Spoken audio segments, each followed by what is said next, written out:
Benarkah keputusan FIFA yang hanya memberikan sanksi ringan membuktikan Indonesia sebagai negara penting bagi otoritas sepak bola dunia itu? Apa pula konsekuensi dari sanksi itu? Kami sudah terhubung bersama dengan pengamat sepak bola Anton Sanjoyo atau Bung Joy. Selamat sore Bung Joy, salam sehat. Selamat sore. Ya Bung Joy, alih-alih menjatuhkan sanksi berat, FIFA hanya menjatuhkan sanksi ringan ke Indonesia. Pandangan Anda seperti apa Bung Joy? Ya kalau diberi sanksi ringan menurut saya sudah layak dan sepantasnya ya. Karena kan yang bersalah bukan pemerintah Indonesia. Pemerintah Indonesia dan PSSI sudah menyiapkan Piala Dunia Under-20 itu dengan cukup baik ya. Meskipun ada kekurangan di sana sini, tapi saya rasa 2 bulan bisa dikejar lah. Jadi yang membuat FIFA menghentikan atau membatalkan hak kita sebagai host itu ya karena ada narasi-narasi yang menurut FIFA berbau rasis, berbau antisemit, sehingga kemudian memang ada kekhawatiran keamanan terutama tim Israel tidak bisa dijamin, sehingga kita memang mendapatkan bencana dalam bentuk pembatalan host Piala Dunia U20. Jadi ada sanksi tambahan, tapi sanksi tambahannya ya berupa sanksi finansial lah ya. Kita gagal mendapatkan bantuan tahunan yang nilainya 140 miliar. Ya lumayan sebetulnya, nilainya cukup besar. Tapi mengingat Pak Erick Thohir ada di sana dengan semua kemampuan finansial dan aksesnya, terutama akses politik, saya rasa tidak terlalu berpengaruh lah angka 140 miliar tersebut. Ya, saya klarifikasi. Jumlahnya 140 miliar bukan 83,6 miliar ya, Bung Joy? Ya. 109,3 juta dolar ininya jumlahnya. Baik, berarti FIFA forward dari FIFA itu bukan 83,6 begitu?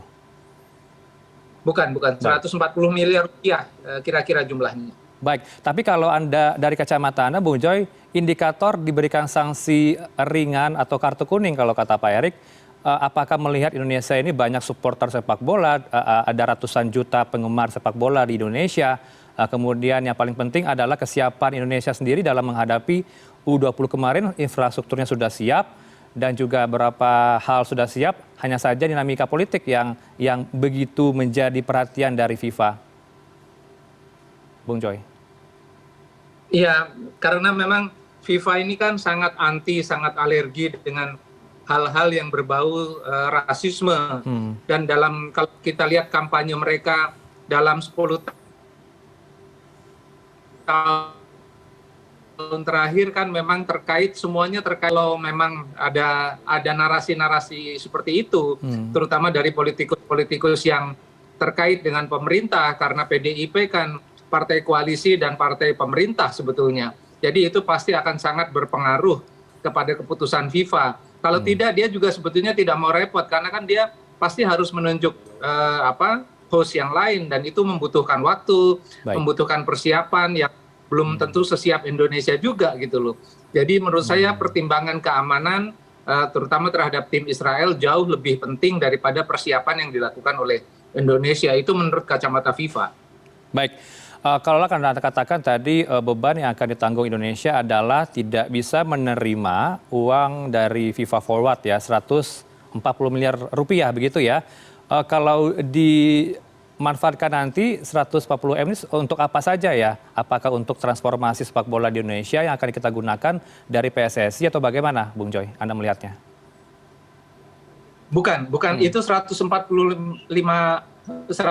miliar itu kalau dulu namanya bukan FIFA, ada nama tersendiri dulu, itu jumlahnya sekitar 25 miliar. Itu sebetulnya untuk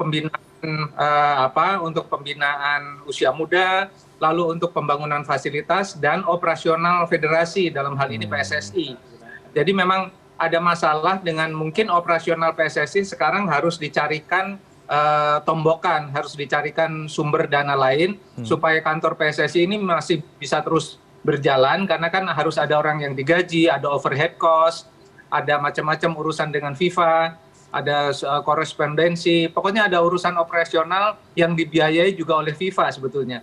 Jadi memang ini kehilangan 140 miliar, saya rasa memang cukup memukul, tapi saya rasa bisa ditanggulangi oleh Erick Thohir dan kawan-kawan, karena saya rasa juga karena sumber dana PSSI ini kan sebetulnya banyak ya, dari sponsorship, bisa subsidi silang dan lain-lain.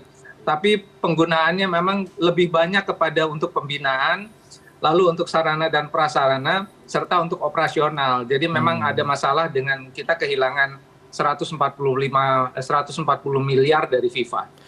Baik, Bung Joy, ini kan ada peluang besar bagi Indonesia untuk mendapatkan peluang menjadi tuan rumah di Piala U17 nanti informasinya dari November hingga Desember tahun ini pasca status Peru batal menjadi tuan rumah karena infrastrukturnya masih belum siap. Seberapa besar peluang Indonesia untuk menjadi tuan rumah Piala U17 ini, apalagi kalau kita himpun informasinya ini Israel juga gagal masuk ke Piala Eropa U17 sebagai kualifikasi Piala Dunia U17. Iya, Indonesia sekarang berpeluang ya, tapi kan tetap harus bidding. Harus mengajukan diri, membuat proposal, bersaing dengan beberapa negara lagi gitu ya untuk under 17. Problemnya adalah apakah FIFA masih menganggap kita negara rasis? Karena kemarin itu kan kita dibatalkan karena Indonesia dianggap rasis. Dan kalau memang itu tertanam di benak esko FIFA, ya kita tidak ada peluang. Karena mereka pasti sangat alergi dengan itu. Kecuali ada hal-hal yang sifatnya lebih mukjizat gitu ya. Mereka lupa bahwa Indonesia ini negara yang mereka anggap rasis, dan kemudian mereka melihat kesiapan untuk under 20-nya cukup baik, Indonesia bisa ditunjuk untuk menggantikan Peru. Tapi tetap harus bidding. Dan menurut saya ini hal yang baik ya kalau Indonesia bisa mendapatkan peluang atau bisa mendapatkan kesempatan menjadi tuan rumah under 17. Saya kira sangat baik karena pembangunan stadion-stadion yang sudah disiapkan untuk under 20 bisa diteruskan, bisa dilanjutkan, dan itu akan menjadi investasi di masa mendatang. Saya kira peluang Indonesia cukup besar sepanjang FIFA melupakan bahwa Indonesia ini gagal menjadi tuan rumah under 20 karena negaranya dianggap rasis, gitu kira-kira.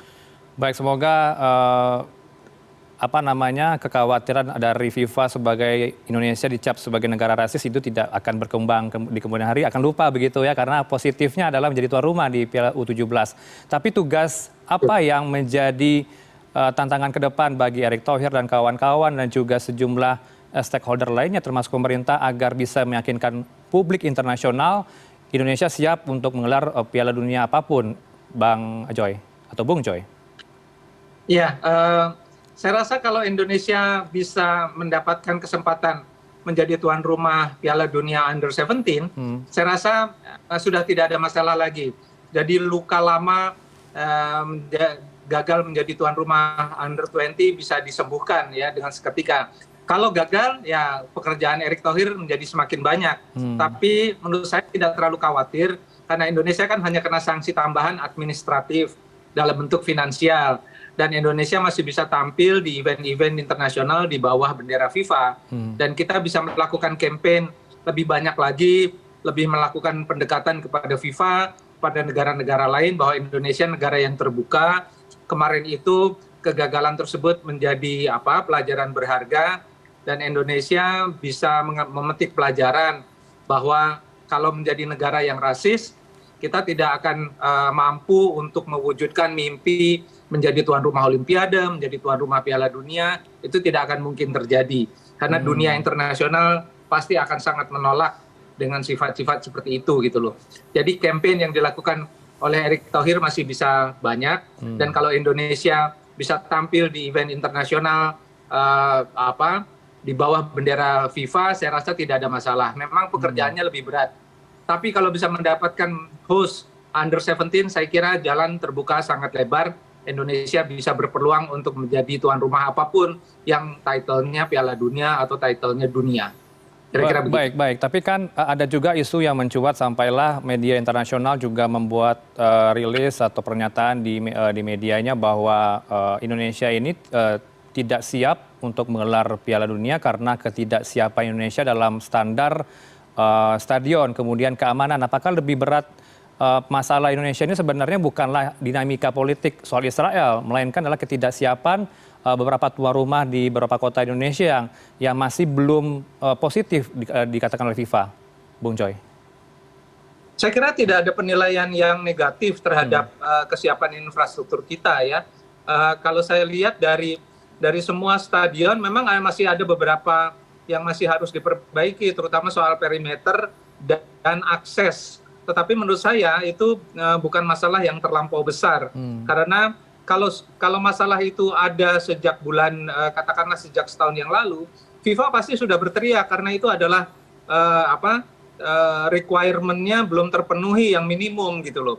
Jadi minimumnya sudah terpenuhi saya rasa. Jadi tidak ada masalah sebetulnya dengan fasilitas stadion-stadion di under 20. Justru sebetulnya kesiapannya sudah mendekati 90% dan tinggal menyelesaikan tahap-tahap akhir beberapa stadion. Tapi menurut saya tidak terlalu signifikan dalam pembatalan Piala Dunia U20. Justru memang yang sangat signifikan adalah soal keamanan tim Israel yang dalam tanda kutip diancam oleh para politisi lewat penolakan mereka. Jadi kalau soal infrastruktur saya tidak yakin itu betul-betul dilontarkan oleh FIFA karena memang tidak ada konsideransinya, tidak ada pertimbangan-pertimbangan itu dalam keputusan FIFA membatalkan Indonesia jadi tuan rumah Piala Dunia U20, tidak ada itu gitu loh. Baik, ini kan juga sejumlah pekerjaan rumah bagi Erick Thohir dan kawan-kawan adalah bagaimana untuk bisa selain bidding tadi Anda katakan juga menggayat beberapa pihak termasuk organisasi olahraga lain untuk membahas hal-hal yang penting berbarengan dengan pemerintah untuk membahas posisi Indonesia ini maunya seperti apa? Apakah hanya bisa bersaing secara regional atau puas dengan kondisi saat ini saja, Bung Joy? Maaf, gimana pertanyaannya? Mas? Ya, yang paling penting adalah bagaimana ke depannya Indonesia ini bisa untuk bekerja sama dengan organisasi olahraga lain agar bisa tidak hanya dipandang cukup sampai dengan bersaing di regional saja, tapi juga bisa bersaing di kancah internasional. Bung Joy. Ya, tampaknya Indonesia memang harus lebih banyak bekerja sama dengan federasi-federasi di sekitar ya, terutama federasi di Asia dan federasi-federasi yang kuat itu ada Korea Selatan, ada Jepang, ada China, ada Vietnam sekarang dan Thailand yang saya rasa kalau kita bisa bekerja sama dengan mereka, terutama di negara-negara ASEAN, itu kekhawatiran yang pembatalan di satu pihak itu bisa dihindari karena kita bisa bekerja sama katakanlah dengan Singapura dan Malaysia. Atau dengan Thailand gitu ya yang tidak terlalu jauh 3 jam penerbangan saya rasa untuk menjadi host tidak menjadi masalah. Jadi rasanya memang perlu penguatan di kerjasama regional antar kan sebetulnya ada wadah AFF. Jadi saya rasa tidak terlalu sulit juga bagi Indonesia. Kira-kira begitu. Baik, terima kasih atas bincang-bincangnya sore ini bersama kami di Newsroom. Ada Bung Joy atau Anton Sanjoyo, pengamat sepak bola. Terima kasih, selamat sore, selamat sehat Bung Joy. Selamat sore, terima kasih.